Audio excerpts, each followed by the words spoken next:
If you speak more than one language, do you feel like a slightly different person every time you speak that different language?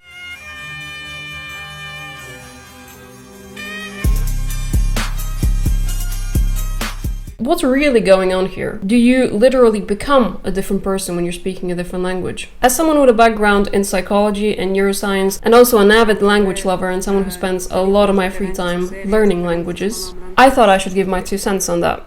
Okay, so let's begin with some definitions. What is a personality? So, a personality, psychologically speaking, is a set of patterns. Patterns of thoughts, emotions, and behaviors. These are a set of patterns that define you. These are your emotional and behavioral responses to different situations. And a primary characteristic of that is that it is predictable. So depending on someone's personality, it's obviously a generalization, but with some accuracy, we can predict how someone would react emotionally and behaviorally in a different situation. And this is one of the key aspects of it. It is that it is relatively predictable because these patterns are stable, which means that no matter what country you're in, no matter what situation you're in, no matter the social group that you're in, no matter the context that you're in, these patterns are going to be relatively stable. Now, there are caveats to this. For example, people tend to become a bit more conservative emotionally and behaviorally with age. However, a personality is something that is very stable and constant throughout your whole life. This means that you can't just wake up and have one personality for 5 minutes and then a completely different personality the next 5 minutes. However, and this is the main point that I want to make with this video, not only does the expression of your personality change in different languages, the way that other people perceive you changes in other languages, and most importantly, the way that you perceive your own self changes in different languages. So we're going to begin with the cultural aspect of this. So obviously when you're learning a new language, you're not just learning a language, you're also learning the culture that comes with the language. And if you want to be really good at speaking the language, you are going to have to know when is appropriate to say what. Because even if you speak a language perfectly, linguistically speaking, you speak it perfectly, you may still sound incredibly inadequate if you don't know what's the right thing to say in a given situation. So every time you switch into speaking a different language, you're not just switching linguistically, you're switching behaviorally, and you're switching the norms, the cognitive norms and social expectations that you have to think about while you're speaking. Different cultures obviously regulate emotional expression differently. There are some languages in which it's okay and actually preferred for you to be really direct and blunt, and there are others, from my languages, for example, Japanese, where being really indirect and vague is actually culturally respected and preferred. So, for example, as a native Bulgarian speaker, I might feel like making a certain joke in a certain situation in Japan. However, I'm not going to do this because I know the social expectations wouldn't allow me to, because I know people are not going to react culturally. They're not going to perceive the joke in the same way that it will be perceived in Europe, for example. So even though my instinct is to react in a certain way, I'm actually gonna suppress that instinct and I'm gonna conform to what I know the social expectations are. So obviously that would lead me to literally behaving and acting differently just because of the language. But it's not just the cultural aspect of it, it is also the linguistic aspect of it, in the sense that the vocabulary that's available to you is going to be different. And I'm not even talking about the level that you are at that language. I mean, even if you are completely fluent, the words that are available to you are going to have slightly different associations and connotations within each language. So even though you might have one idea, one concept inside of your mind, the nuances that you give off are going to be slightly different. And it's not just the vocabulary, it is also the actual structure of the language itself. It is the actual structure of the sentence itself, which can force you into sounding more direct or more indirect in different languages. In my case, in Spanish, I feel much more extroverted. In Russian, I feel much more assertive than I actually am. Similarly, the structure of a sentence in Japanese forces me to circle around what I actually want to say. And it is not even about expression, it is also about perception, because learning different languages forces you to think in different ways. So the majority of the languages that I've studied are Indo-European. The only language outside the Indo-European branch that I've studied is Japanese. And this is where I've really experienced this, because in Japanese, the whole way that you structure an argument, a reason, right, an argument, is to me very backward. It's the opposite of the way that I would think in my native Bulgarian or in any other Indo-European language. But once you become better at that language, that sort of thinking becomes more natural to you. So you've literally taught yourself a new way, not just of presenting your thoughts, but a new way of constructing your thoughts. And this leads us to the most interesting aspect of this whole conversation, which is how language shapes perception. The words that you use literally shape your perception of the world. So a good example of this is that some languages have grammatical gender, and the gender of nouns in different languages might differ, meaning that people from different language groups perceive the same nouns differently because of the grammatical gender that they associated with. German speakers are more likely to say bridges are beautiful, elegant, these stereotypically feminine words, whereas Spanish speakers will be more likely to say they're strong or long, these masculine words. This is obviously related to perception, but it's more of what the particular associations that you have with a word are. However, what's really interesting to me, and I'll give you an even more extreme example for the purpose of this point, is where it quite literally shapes your cognition and perception. And a very good example of this is a tribe in Australia who don't have words for left and right. The only vocabulary that they use for directions is north, south, east, and west. They only use cardinal directions. So instead of saying, oh, you dropped that thing on your left,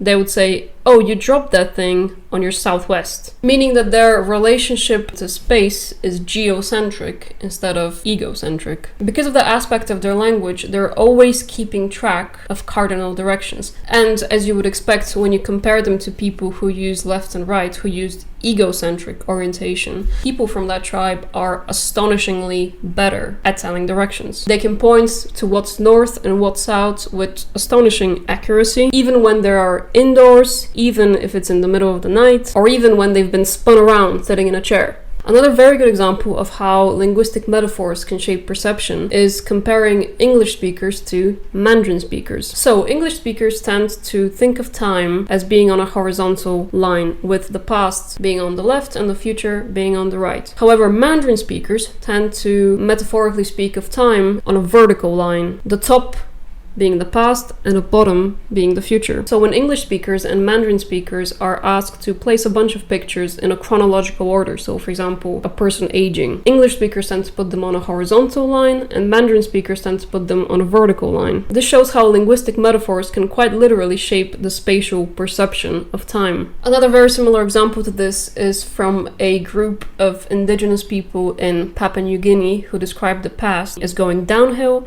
and the future as going uphill. So this means that their mental representation of time is linked to local geography and not just some abstract idea of space. Even if we go back to the branch of Indo-European languages, there are still some differences. For example, Russian has two different words for two different types of shades of blue. There are different words which communicate two different separate categories, whereas in English and other languages, you might just call one of them dark blue or light blue, but there's still subcategories of blue. And when you test this, Russian speakers tend to differentiate slight nuances of the color blue much faster than English speakers. Their perceptual boundary of that color, or those two colors, is sharper because the language reinforces it. And this is obviously very closely related to and tied with language, because language and semantics and cognition and conceptual thinking are all tied and all reflect each other and are all constantly influencing each other in a type of a cycle. So language quite literally has a very important and key role in how you see and perceive the world around you. That would result in not only other people perceiving you differently because you're expressing yourself differently, but also the way that you use language changes your own perception. Hearing yourself speak in a different way, conceptually in a different way, means that you yourself can perceive your own self differently, leading to you actually feeling like a different person in a different language, which is why so many people in the language learning community are convinced that they have different personalities in different languages, because they quite literally can perceive themselves differently, because language affects perception. Now, some of you are gonna go back to the definition of personality, which is a set of thoughts, emotions, and behaviors, and you're gonna ask, well, didn't you just give examples of how switching languages can change all of these three aspects? And if so, then doesn't that mean that your personality does indeed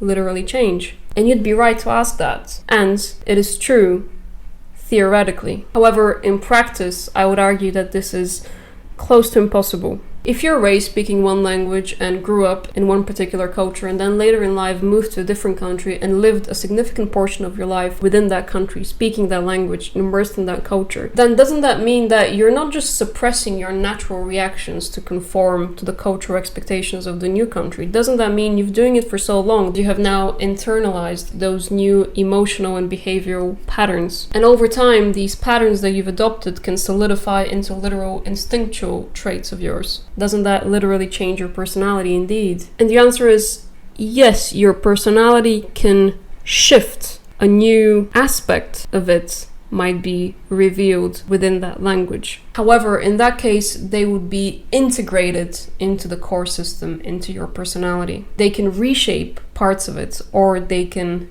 evolve parts of it. However, that doesn't mean that your personality is duplicated or split. It just means that it's enriched. That doesn't change your core personality, because the language that you grew up in still carries more synaptic weight, because synaptic weight can be very much defined by early childhood experiences. Because when you were a baby or a young child and you were learning these words, and these words were tied to a concept, learning these words and these concepts were tied to many, many emotional childhood experiences. The associations that you have to a concept in your native language are much stronger. They're also synaptically, neuronally much stronger, meaning that they have more associations. So the label of a noun doesn't just carry its own semantical meaning, it carries a plethora of associations, of smells, if you will, of memories, of emotions, of your mom arguing with you over that word, of a specific song that you heard when you were a teenager. There are much more associations leading to a stronger neuronal connections in your native language because of your early experiences when your brain was learning what that concept even means. For example, have you ever heard someone who speaks your language as their second or third or fifth or whatever language, have you ever heard them swear in your language, and has that ever made you feel a bit weird? Not weird because you're a prude or you disapprove of it or whatever, but because you feel as if you don't have a shared early childhood sense of taboo in regards to this word. Even if that person knows the correct label for that word, even if they're using it completely contextually correctly, they didn't grow up feeling as if it's so taboo, feeling a familial or cultural or even political repression in regards to this word. They don't have the early childhood negative associations to this word. They understand what that means. They have the equivalent of this word in their language, so they understand the weight that it carries, but they don't feel as if these sounds, these phonemes coming out of their mouth, they don't feel them to have the same emotional weight that you do. And you would feel quite different if it was someone who was native to your language, who said the exact same thing. They're both using it correctly, but you would feel different because if it was the person who you share your first language with, you would feel a shared sense of taboo, a shared sense of early childhood repression or taboo surrounding that word. For people who learned more languages later in life, it can be argued, and there is actually some evidence that they can be a bit more rational in that other language, because the way that they're conceptualizing that sentence when they're constructing it before they say it doesn't involve the neuronal networks, the emotional neuronal networks and associations that are linked to their native language. So spending a very long time in a different culture can shift aspects of your personality because you've internalized some new patterns. However, the core set of your patterns remains the same because it's associated to early childhood learning, which is synaptically and effectively much stronger. Okay, so we've looked at someone who is born and raised in one language and one culture and then only later spends a large portion of their life using a different language within a different culture. And we've looked at how their personality at its core doesn't really change. However, what about people who were raised equally, whose early childhood experiences are equally split between two languages and two cultures? Do they have two personalities? To this, I would say that a perfect 50-50 split is only possible theoretically. I would argue that in practice, it is close to impossible. And when I say in practice, I don't mean in terms of the parents balancing the two cultures or languages perfectly. I mean on a neuronal level. A perfect 50-50 split would mean that the same concept has exactly even associations and synapses with the exact same weight on both sides. And I cannot imagine that happening at a perfect 50-50 split in practice. Even for someone who is perfectly evenly bilingual, certain memories and certain concepts are still going to effectively tilt in one direction for one thing and the other for a different one. However, that slight tilt for a different concept doesn't reflect two different personalities. It reflects two different modes of expression and cognition. But let's say, for the sake of argument, there was a person with a perfectly even 50-50 split. Even then, it wouldn't be two separate personalities. It would be this unique person's unique blend. Even if you had the exact same identical fluency and emotional depth and affective associations in both languages, you wouldn't have two equal parallel selves. You would have one integrated self whose neural pathways were shaped by two languages. Because the fact that they grew up with the two languages and cultures equally means that they're going to be interconnected neuronal networks with shared conceptual cores. They're not going to be, you open one door and that's 50% of English, and you open another door and that's a 50% of Polish.